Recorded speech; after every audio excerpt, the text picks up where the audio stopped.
San Miguel versus Meralco. This is our match hype. Nothing gets more crucial than this. Painit ng painit ang PBA Philippine Cup Final sa pagitan ng San Miguel Beermen at ng Meralco Bolts.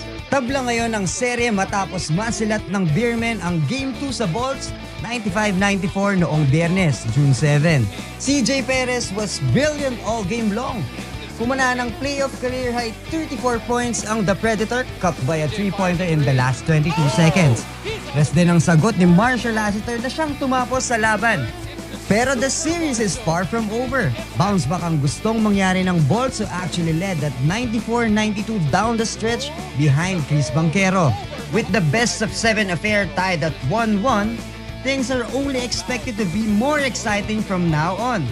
Ang tanong, muli kayang mananaig ang depensa ng Meralco o tuloy-tuloy na kayang mag-iinit ang opensa ng San Miguel? Magkakaalaman ngayong Linggo, June 9. For more info about this match hype, visit onesports.ph.